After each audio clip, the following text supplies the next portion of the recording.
श्री गणपति देवाय नमः। ओम श्री गणपति देवाय नमः। ओम नमस्ते देवी देवेस्ति नमस्ते ईप्सित प्रदे नमस्ते जगतां धात्री नमस्ते भक्तवत्सले। ओम।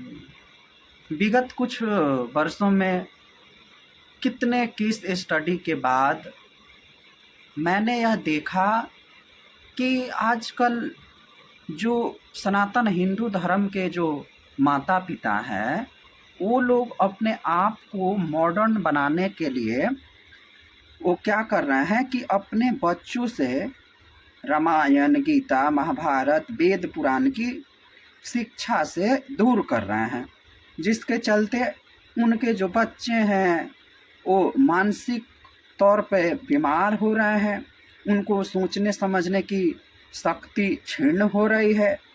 उसके साथ ही अगर देखा जाए तो उनके बौद्धिक क्षमता पर भी बहुत ज़्यादा प्रभाव पड़ रहा है।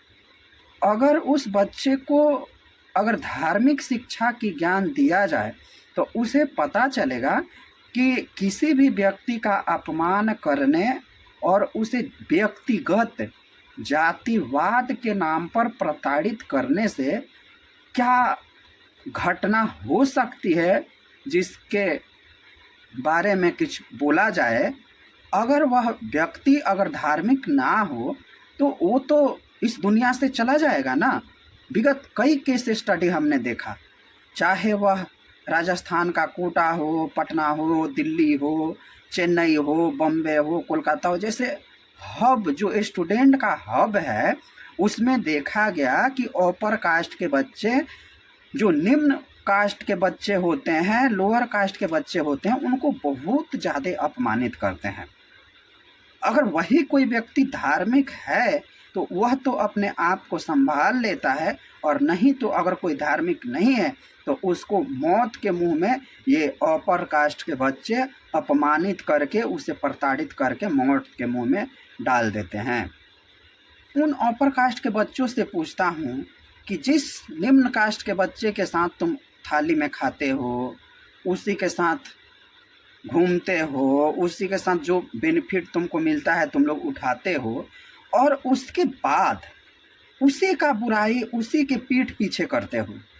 यह मैं समझता हूँ कि जो मानसिक गुलामी से तुम लोगों का, जो अपर कास्ट के लोगों का मानसिक बीमारी जो जहन में फंसा है ना, उसको निकालने की ज़रूरत है।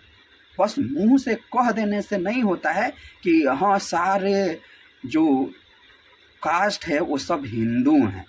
बस 80-20 का लड़ाई होना चाहिए, 20% मुसलमान और 80% हिंदू। तो तुम लोग मानते कहाँ हो? और जो तुम लोग के बराबरी बैठने की कोशिश करता है उसे तुम लोग तो प्रताड़ित करते हो, उसे तो तुम लोग मौत के मुंह में ढकेलते हो उसका अपमान करके। तो मैं समझता हूँ कि तुम जैसे लोगों से मैं अपेक्षा नहीं करता कि किसी बच्चे को, किसी दलित व्यक्ति को, किसी आदिवासी को, किसी वनवासी को, किसी निम्न कास्ट के बच्चों को तुम लोग ऊपर उठने दोगे। अगर तुम लोग इतने धार्मिक बनते हो, हर अपर कास्ट ब्राह्मण होता है। कब से ब्राह्मण होने लगा भुंजार कास्ट के लोग? कब से ब्राह्मण होने लगा जो कोयरी कास्ट के लोग हो गए? कब से क्षत्रिय ब्राह्मण होने लगे? ऊंची कास्ट में होना और ब्राह्मण होना दो अलग अलग चीज़ें हैं। रामभद्राचार्य जी महाराज के अगर हम देखें तो ब्राह्मणों में भी 7 कुरिया होती हैं, जिसमें पाठक है, दुबे है, ऐसे तमाम उन्होंने वर्णन किया था जो निम्न ब्राह्मण में आते हैं। तुम लोग की मानसिक गुलामी के कारण से दलित समाज, आदिवासी समाज, वनवासी समाज के बच्चे आजकल ऊपर आ रहे हैं। तो तुम लोग को लग रहा है कि नहीं, इसको तो आरक्षण के वजह से ही, इसका आरक्षण के वजह से ही पास हो रहा है। मैं तो कहता हूँ कि तुम लोग सर्टिफिकेट दिखाओ, तुम लोग का जो रिजल्ट आता है उसको दिखाओ, पब्लिक प्लेटफॉर्म पे रखो कि दलित के बराबर आ रहा है कि नहीं तुम लोग का result. SC ST OBC SC ST OBC कर करके लोगों को, जो दलित समाज के बच्चे हैं उनको प्रताड़ित करते हो।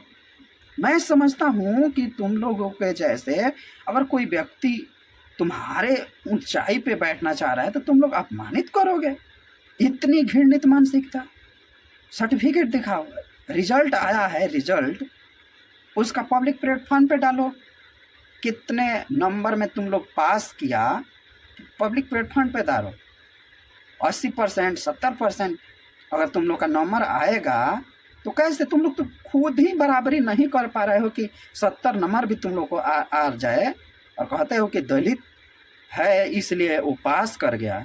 मैं समझता हूँ कि तुम लोग के गुलामी मानसिकता को मिटाने की बहुत जल्द ज़रूरत है। अपमान की रही बात, तो तुम लोगों ने किसी भी व्यक्ति को अपमान करने में हिचकिचाते नहीं हो। कोई भी इंसान 100% नहीं होता। तुम लोगों को भी कई खामियां होगी जो इंसान गिनाने लगे तो हर मिनट में तुम लोग को गिना कर तुम लोग की बातें तुरंत बेइज्जत कर देगा। परंतु तुम लोग जैसे घटिया मानसिकता के लोगों से तो बात करना ही हम समझते हैं कि बेकार है। कुछ लोग कहते हैं कि नंबर नहीं आ रहा है, नंबर नहीं आ रहा है, नंबर नहीं आ रहा है। तो तुम कितना नंबर लाए हो वो तो दिखा दो, नंबर तो दिखाओ। एडिटिंग करके नंबर दिखाते हो, नहीं समझता है आदमी। इतने वर्षों तक पढ़ाई करा है किसके लिए, नहीं समझ रहा है। और कुछ लोग चाहते हैं कि दलितों का अपमान करो, दलितों का अपमान करो, ऐसे करके बेइज्जत करके उसको मानसिक गुलामी बना के उसका मानसिक तौर पे बीमार बनाओगे। असंभव है, क्योंकि अगर धार्मिक व्यक्ति अगर है उसे कोई डिगा नहीं सकता। संभल जाओ, सुधर जाओ, समय है। नहीं तो वही होगा जो राम रचि राखा। ऐसे लोगों की कुचराई बतिया के, ऐसी बातें बतिया के, एक दूसरे के खिलाफ भड़का के, एक दूसरे के बनी बनाई विराट दोस्ती का रिश्ता को ख़त्म करा के, और कोई चाहता है कि हम खुशी हुए, हम मौज मस्ती करें, तो हो लो। कब तक होगे खुशी? एक ना एक दिन तो उस समय आएगा कि तुम लोग का खुद ही रियलाइज होगा कि हमने किसी के साथ क्या किया था। और मैं उस इंसान से क्या ही बात करूं, उस इंसान से क्या ही समझाऊं जिन्होंने अपने माता पिता का अपमान सहा, जिसने अपने माता पिता का अपमान सहा, जिसने अपने बाप का नहीं हुआ वो किसी और का होगा। जो व्यक्ति अपने बाप की इज्जत से समझौता कर सकता है, बाप की मान सम्मान से समझौता कर सकता है, तुम लोग को क्या लगता है कि वह व्यक्ति किसी और का अच्छा सोचेगा, किसी और का सम्मान करेगा, किसी और का मान करेगा? कभी नहीं कर सकता, क्योंकि माता पिता का सम्मान सर्वोपरि रहना चाहिए। माता पिता के मान सम्मान से कभी समझौता नहीं करना चाहिए। वह आदमी नीच है, दुराचारी है, कायर है, जो तुच्छ व्यक्ति के सामने अपने माता पिता के स्वाभिमान से समझौता कर लेता है। ऐसे इंसान से रिश्ता रखने से अच्छा है कि उसे चिमटे से भी ना छुआ जाए। रिश्ता तो रिश्ता, चिमटे से छूने तक की बात नहीं होनी चाहिए। अष्टावक्र महाराज एक बहुत विद्वान ऋषि थे, जिनका अपमान एक गंधर्व पुत्र थे, उन्होंने अपमान कर दिया ऋषि अष्टावक्र का। इसकी कथा मैंने हेमंता गुरुकुल चैनल पे कही है, आप लोग जाके देख लेना, या हेमंता गुरुकुल पे होगा या कथावाचक हेमंत कुमार जी महाराज के गुरु चैनल पे होगा। तो अष्टावक्र का अपमान कर दिया वह गंधर्व युवक ने, तो उसे श्राप दे दिया ऋषि ने। आज तुम मुझे अपमानित कर रहे हो, मैं तुझे श्राप देता हूँ कि तू सर्प हो जाओ। और वो सर्प हो गया। इतना शक्ति होती है ऋषि तपस्वी में। और ये का लगा के रखो, पाखंडी पाखंडी पाखंडी। मैं तो कहता हूँ कि अगर कोई इंसान पाखंड कर रहा है तो उसका पाखंड जितना ही तुम लोग कर लो, पाखंडी जितना कर रहा है उतना तुम लोग कर लो। 4 बजे भोर में उठ के सारे काम धंधा करके नहा धोआ के पूजा कर लो, चाहे ठंडी हो, गर्मी हो, बरसात हो, तूफान हो, आंधी हो, पानी हो, नहाओ, पूजा करो 2 टाइम। 2 टाइम कपड़े बदलो, खुद से खाना बना लो, बाजार कर लो, पढ़ लो, एग्ज़ाम निकाल लो, कर लो। पाखंडी अगर है कोई व्यक्ति, उतना पाखंड तुम लोग भी कर लो। सनातन हिंदू धर्म का सत्यानाश इसीलिए हो रहा है कि किसी भी व्यक्ति को धार्मिक चीज़ें जो कर रहा है उसको पाखंडी ही बता देते हैं। पाखंडी है, पाखंडी है, पाखंडी है। मैं तो वही कहता हूँ कि तुम लोग वही पाखंड करो। जो व्यक्ति ठंडी के दिन में 15 दिनों तक नहाता ना हो, वो किसी रोज नहाने वाले व्यक्ति को 3 बजे 4 बजे भोर में नहाकर 6 बजे पूजा करने वाले व्यक्ति को अगर पाखंडी कर रहा है, तो इसका तो साफ मतलब होता है कि वो मानसिक बीमार है। जो व्यक्ति 8-8 9-9 साल से इस माहौल में रह रहा है और उसको आज तक समझ में नहीं आया कि तैयारी क्या होती है, इंसान से कैसे बात किया जाता है, जब इस बात का ज्ञान नहीं है तो हम समझते हैं कि ऐसे मूर्ख व्यक्तियों से तो मुंह लगना ही बेकार है। तो सत्य परेशान हो सकता है, पराजित नहीं हो सकता।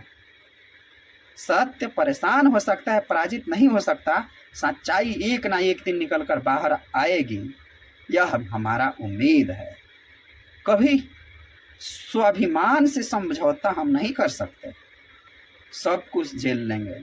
स्वाभिमान और माता पिता के सम्मान से कभी समझौता नहीं, अपने धर्म से कभी समझौता नहीं, अपने जाति से कभी समझौता नहीं। मैं बहुत बड़ी बड़ी ऐसी बातें बोलता हूँ, परंतु आज तक कभी अपने जाति धर्म के खिलाफ नहीं हुआ। धर्म जाति का स्वाभिमान बना रहेगा, चाहे तुम लोग कितना भी कुछ कर लो।